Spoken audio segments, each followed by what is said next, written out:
Halo Sobat Adi Rayakta, kita ketemu lagi di semester 6. Udah semester terakhir nih kita kuliah di PKM STAN. Jadi kerahin semangatnya, usahanya yang terbaik pokoknya biar semester 6-nya lancar dan hasilnya memuaskan. Dan biar nggak ada penyesalan-penyesalan nanti di akhir ya. Oke, di sini minggu pertama AKL ya, kita ngebahas tentang indirect loading. Dan buat latihan soalnya yang bakal kita bahas, itu ntar latihan soal yang ada di RPS. Ada soal bagian 1, soal 1, 2, 11 sama 14, terus ada tugas mandiri soal 1. Oke, tanpa berlama-lama lagi, langsung aja kita mulai ke pembahasan soal 1. Di soal 1 ini, ada kepemilikan tidak langsung dengan struktur induk anak cucu. Ya, BTW, indirect holding seperti yang kita udah tahu, ada dua ya, ada induk anak cucu sama afiliasi terkoneksi.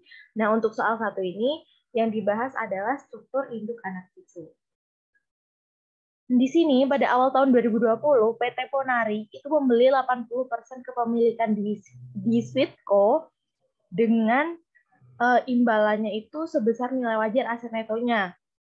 Kemudian ternyata sebelum itu pada tahun 2019 itu telah memiliki investasi saham biasa di PT Tanuta sebanyak 60%. Jadi ini PT Ponari punya saham di Sweetco 80%, kemudian di Sweetco itu punya saham 60% di PT Tanuta. Berarti kita bisa simpulkan di sana kalau si induknya adalah PT Ponari, kemudian anaknya adalah Sweetco, kemudian cucunya adalah PT Tanuta. Oke, di situ aku tulis juga persentase kepemilikannya. Si induk itu punya 80%. Kemudian kalau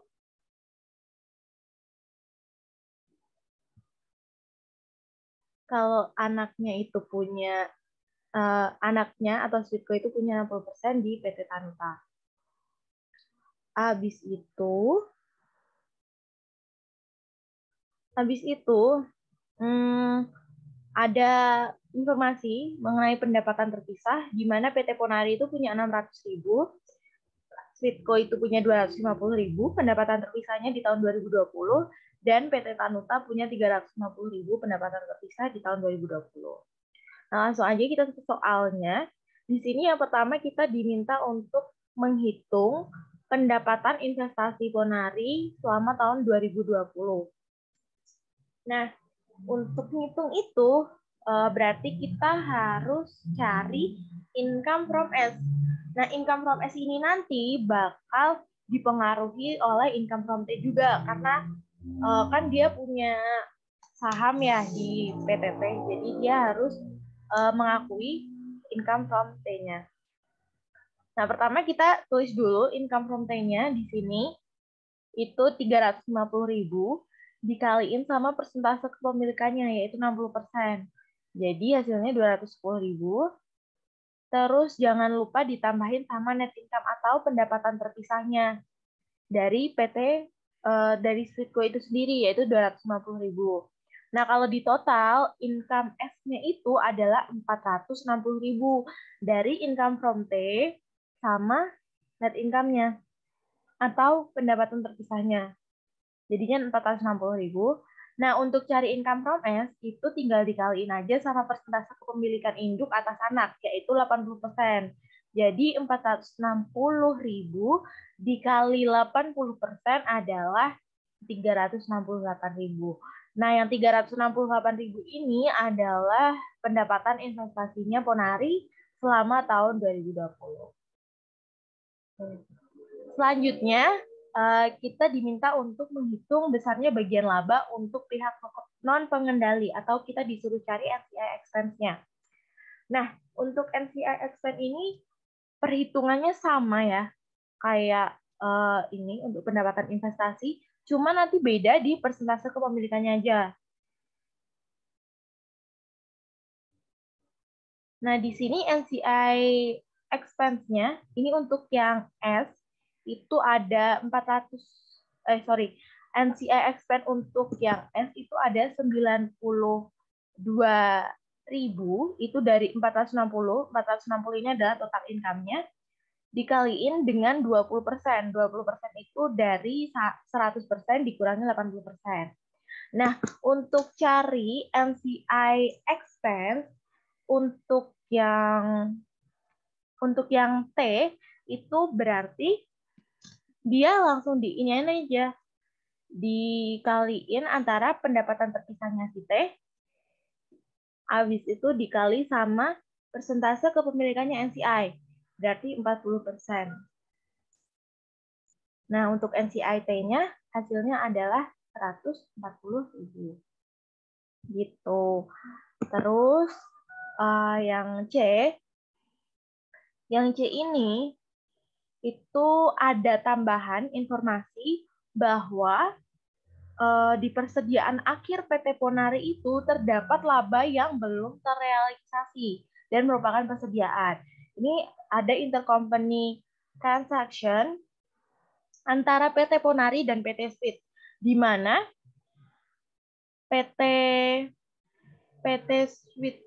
Ponari itu membeli persediaan dari Sweetco. Jadi di sana transaksinya adalah upstream karena yang jual si anak dan yang membeli si induknya. Nah, untuk perhitungannya gimana? Perhitungannya untuk income from T sama net income atau pendapatan terpisah S ini sama ya kayak yang A. Cuma di sini ada tambahan nih yang aku kasih tanda hijau ini untuk unrealized profit. Nah, karena unrealized profit-nya ini upstream, berarti harus dikaliin sama persentase kepemilikannya buat cari income from S. Nah, kayak gitu. Terus total income S-nya adalah 425.000. Habis itu kita bisa cari income from S-nya, yaitu tinggal 425.000 dikali sama 80%, jadinya 340.000. Nah, ini kalau misalnya dia downstream, berarti cari income from S-nya itu gini. 60% dikaliin yang ini income from S ditambah income from T sama pendapatan terpisahnya S. Terus baru ditambahin ditambahin ini. Gitu. Bedanya di situ aja kalau upstream sama downstream gitu. Karena di sini soalnya upstream ya udah langsung dijumlahin aja baru dikali sama persentase kepemilikannya. Tuh. Oke, nah sekian untuk soal 1. Kita lanjut aja ke soal nomor 2 ya. Kalau tadi soal 1 itu kita pakai struktur induk anak cucu, di sini yang soal 2 kita pakai struktur afiliasi terkoneksi atau afiliasi penghubung. Nah, di sini ada keterangan bahwa PT Papan ini memiliki 80% kepemilikan atas PT Sandang, kemudian dia juga punya 60% kepemilikan atas PT Tiara. Habis itu PT Sandang ini ternyata juga memiliki 20% saham atas PT Tiara. Nah, di sini ada penjelasan bahwa nggak ada perbedaan antara nilai imbalan dengan nilai buku aset neto. Berarti nggak ada excess value-nya di sana. Jadi langsung aja. Terus kemudian yang di bawah ini ada keterangan untuk pendapatan terpisahnya di tahun 2019. Langsung aja kita ke soalnya. Yang pertama, kita itu diminta untuk membuat diagram kepemilikan afiliasi antara Papan, Sandang, sama Tiara. Yang pertama kita tulis dulu PT Papan. PT Papan ini punya 80% kepemilikan atas PT Sandang. Kemudian dia juga punya 60% kepemilikan atas PT Tiara. Terus PT Sandang ini juga punya 20% kepemilikan atas PT Tiara. Nah, kalau dihitung nih, Total kepemilikan PT Papan atas PT Tiara adalah segini. Dari mana? Pertama, kita cari dulu nih kepemilikan PT Papan ke PT Tiara secara langsung. Ada 60% yang ini. Habis itu ada kepemilikan PT Papan ke PT Tiara dengan cara indirect, yaitu dari PT Sandang dulu. Itu 80% dikaliin 20%, berarti ada 16%. Terus jangan lupa ditambahin sama 60%-nya, jadi 76%. Itu yang A. Kemudian kita lanjut, itu yang nomor 1. Terus kita ke yang nomor 2. Di sini diminta untuk menentukan persentase NCI-nya. Jadi di sini ada 2 NCI. Yang pertama ada NCI PTT. Itu 20%. Itu dari mana? Itu dari 100% dikurangi 60% yang dimiliki PT Papan dan dikurangi lagi 20% yang dimiliki PT Sandang. Berarti ada sisa 20% di sana. 20%-nya itu adalah NCI-nya. Kemudian untuk NCI PTS ini 100% dikurangi 80%. 80% adalah persentase kepemilikan PT Papan atas PT Sandang. Gitu. Sama-sama 20%. Selanjutnya, kita diminta untuk menghitung laba bersih konsolidasi untuk PT Papan dan anak-anak perusahaannya pada tahun 2019. Nah, kalau kayak gini, biasanya aku tuh mulainya dari yang paling kecil dulu nih. Di sini kalau yang paling kecil kan PT Tiara, ntar baru dilanjut ngitung net income-nya PT Sandang, baru ke PT Papan. Kita mulai dari PT Tiara dulu ya. PT Tiara itu yang berkontribusi pada net income-nya cuma pendapatan terpisah. Jadi ada 120.000. Nah, pendapatan atau net income dari PT Tiara ini nanti kan dibagi-bagi ya. Ada yang langsung ke PT Papan, ada yang ke PT Sandang, ada yang ke NCI. Nah, untuk yang PT Sandang itu dia 120.000 dikaliin sama 20%, karena PT Sandang punya 20% kepemilikan saham di PT Tiara. Jadi di sini income from T-nya itu yang tadi 120.000 kali 20% itu akan dimasukin ke perhitungan income-nya si PT Sandang. Jadi untuk ngitung income PT Sandangnya adalah 24.000 ditambah 160.000. Jadi 184.000. Selanjutnya kita beralih ke PT Papan.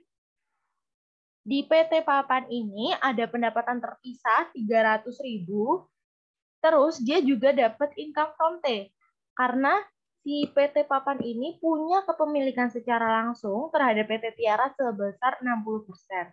Jadi, income from T-nya adalah 60% dikali 120.000. Gitu. Hasilnya adalah 72.000. Kemudian dia juga dapat income from S. Income from S karena dia punya 80% kepemilikan atas PT Sandangnya. Nah, yang jadikan untuk menghitung income from S ini, kita harus mengalihkan persentase kepemilikannya, yaitu 80% dikaliin dengan net income-nya PT Sandang. Jadi, pendapatan terpisah 160 ditambah 24.000. Jadi, adalah 184.000, kemudian dikaliin sama persentase kepemilikannya untuk cari income from S. Hasilnya adalah 147.200. Nah, di sini net income untuk PT Papan itu adalah 519.200. Nah, kalau untuk cari laba bersih konsolidasinya, ya ini gitu caranya. Tuh, oke. Nah, udah nih. Udah selesai soal nomor 2-nya. Nanti kita lanjut soal 11, soal 14, sama tugas mandiri 1 di video berikutnya. Makasih.